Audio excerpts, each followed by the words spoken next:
नमस्कार, आप देख रहे हैं वाराणसी लाइव और मैं हूं आपके साथ दिशा बिस्ट। वाराणसी लाइव में हम आपके लिए लेकर आए हैं महादेव की नगरी वाराणसी की विरासत को समेटे हर खबर, बनारस की वो खबरें जो बनी सुर्खियां। इस बुलेटिन में हम कोरोना संकट के बीच राजनीति से लेकर सामाजिक सरोकार से जुड़ी हर खबर से आपको कराएंगे रूबरू।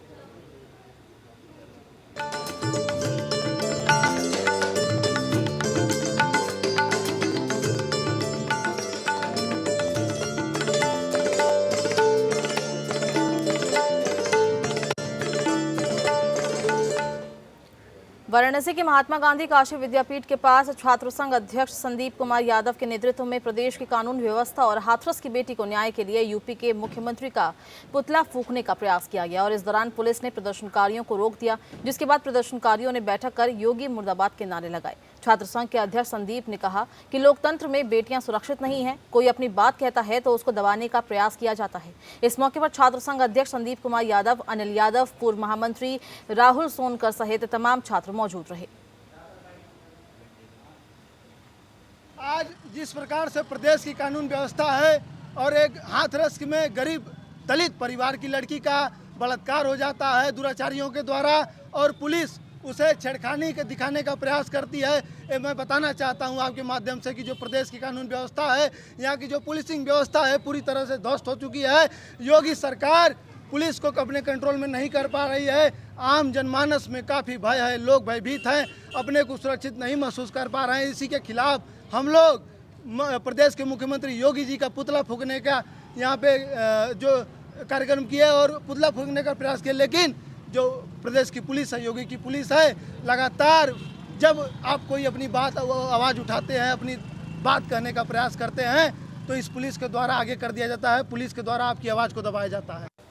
और हाथरस जिले में दलित लड़की के साथ हुए सामूहिक बलात्कार की शिकार पीड़िता की दर्दनाक मौत पर दुष्कर्मियों के खिलाफ कठोर कार्रवाई की मांग को लेकर प्रदर्शन किया गया। इस दौरान नागीपुर और बीरभानपुर की सैकड़ों महिलाओं और युवतियों ने विरोध प्रदर्शन किया। लोक समिति द्वारा आयोजित जन आक्रोश रैली में महिलाओं ने मुंह पर काली पट्टी बांधकर छेड़खानी, बलात्कार, महिला हिंसा के खिलाफ रैली निकाली।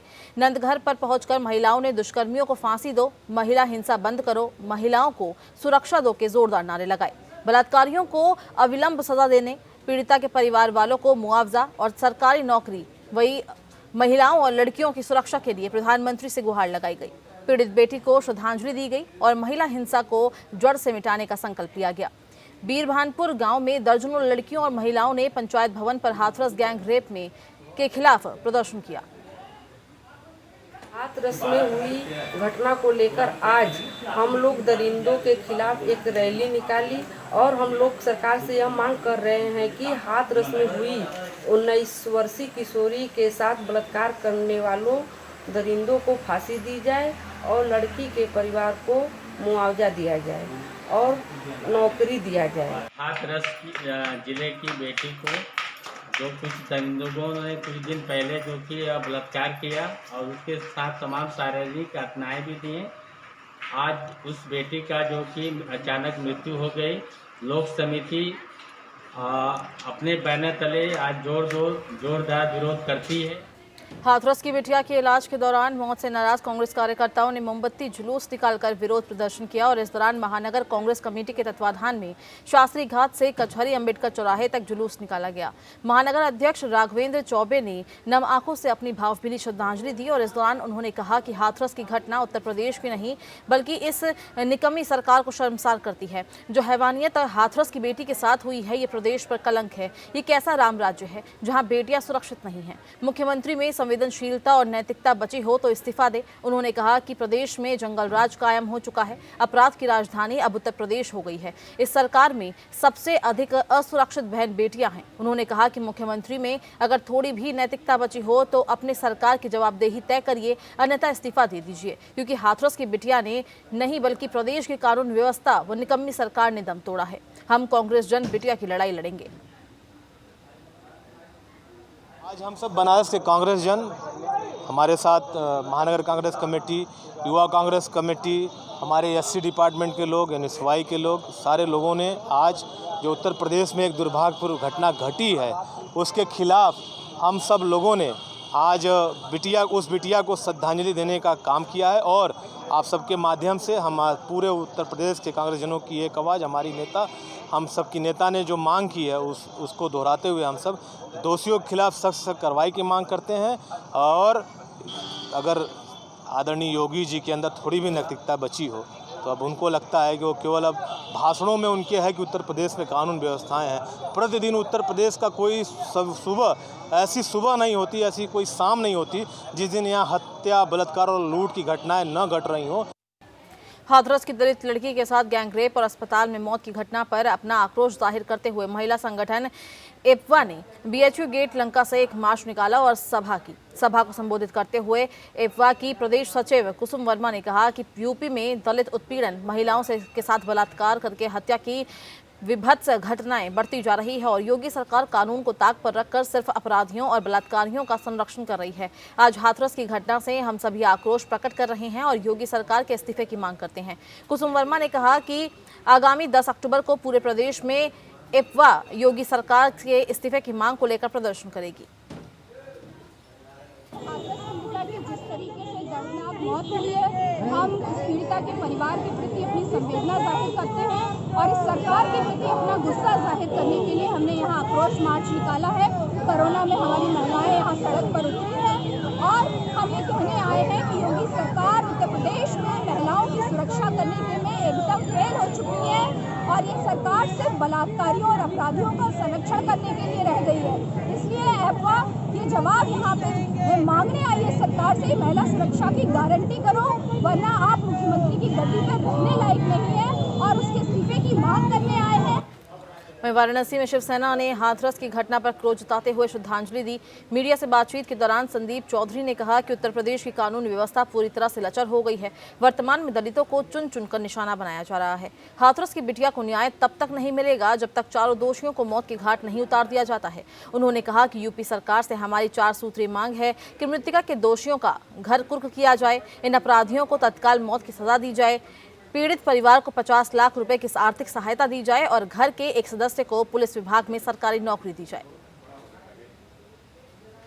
ये हाथरस में जो बिटिया का रेप हुआ है, दलित बिटिया का जो है, उसी को श्रद्धांजलि दिया गया है और अपनी 4 सूत्री मांगे हैं, उस मांगों को अपनी रखा गया है। मुख्य रूप से मांगा गया है कि जो दोषी हैं, इसमें जो 4 दोषी पाए गए हैं, उन चारों दोषियों की जो प्रॉपर्टी है उनको कुर्क किया जाए, इनको तत्काल मौत दिया जाए। दूसरी मांग, तीसरी मांग हमारी ये है कि इनके परिवार को 50 लाख रुपए आर्थिक सहायता दिया जाए और परिवार के एक सदस्य को पुलिस विभाग में सरकारी नौकरी दी।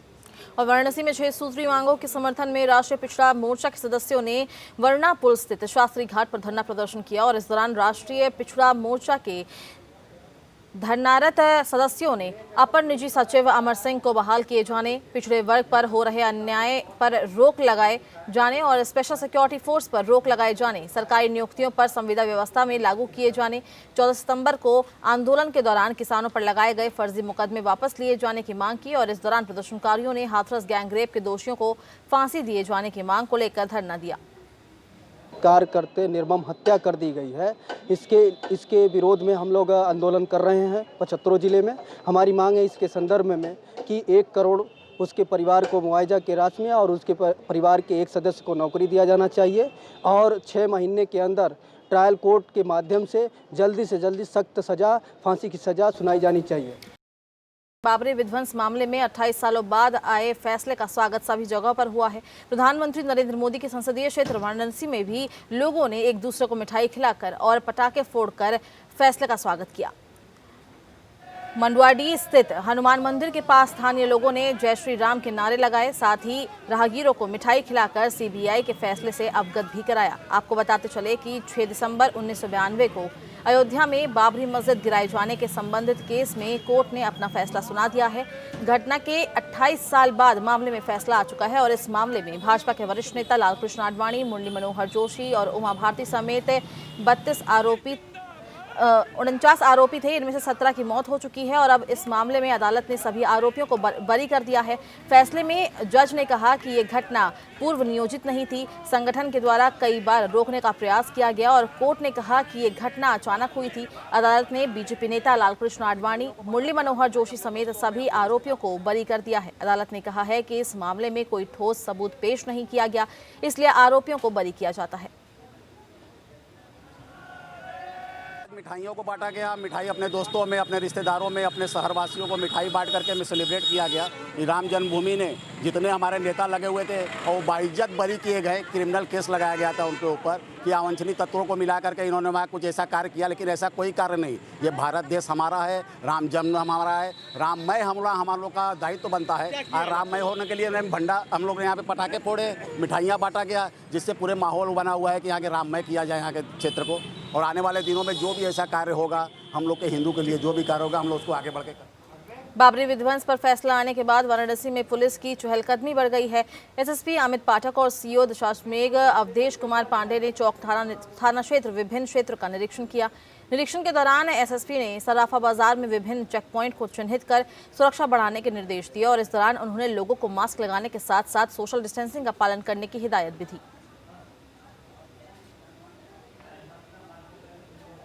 वहीं राष्ट्रीय पोषण माह के तहत लल्लापुरा कला वार्ड में स्वास्थ्य शिविर लगाया गया और इस दौरान माधवपुर पीएससी की मेडिकल ऑफिसर डॉक्टर सौम्या और अंतर्राष्ट्रीय एथलीट नीलू मिश्रा ने देखरेख में गर्भवती महिलाओं और कोविड-19 की स्वास्थ्य जांच के लिए कैंप लगाया गया और इस दौरान बच्चों के वजन, ऊंचाई और संबंधित बीमारी की दवा दी गई, जिसमें 60 कुपोषित बच्चे और 3 गर्भवतियों की कोविड की जाँच भी कराई गई। आज ये लल्लापुरा कला वार्ड जो कि माधोपुर पीएससी में आता है, स्वास्थ्य विभाग और बाल विकास विभाग के सहयोग से एक हेल्थ कैंप लगाया गया, जिसमें कि सैम और मैम और जो लाल श्रेणी के गंभीर बच्चे हैं उनके स्वास्थ्य जांच और साथ में जो नई गर्भवती महिलाएं मिली हैं उनकी भी स्वास्थ्य जांच की जा रही है और जितने भी पेरेंट्स आ रहे हैं उनका एंटीजन टेस्ट कोविड-19 के अलर्ट को देखते हुए यहाँ पे ये कैंप माता कुंड पुलिस चौकी पे लगाया गया है। ये हमारा राष्ट्रीय पोषण माह जो कि माह सितंबर में मनाया जा रहा है, तो सभी आंगनवाड़ियों ने सब बच्चों का वजन किया था। वजन करने के बाद जो सैम और मैम बच्चे जो कि लाल श्रेणी में आते हैं, जो कि नॉर्मल वजन से जिनका वजन कम है या किन्हीं कारणवश से बीमार हैं, उन बच्चों का या डॉक्टर सौम्या मैम है उनके टीम के द्वारा हेल्थ चेकअप किया जा रहा है। जो बच्चे ट्रीटमेंट के लायक हैं उनके द्वारा दवा दी जा रही। और वाराणसी लाइव में बस इतना ही। खबरों का सिलसिला लगातार जारी है। नमस्कार।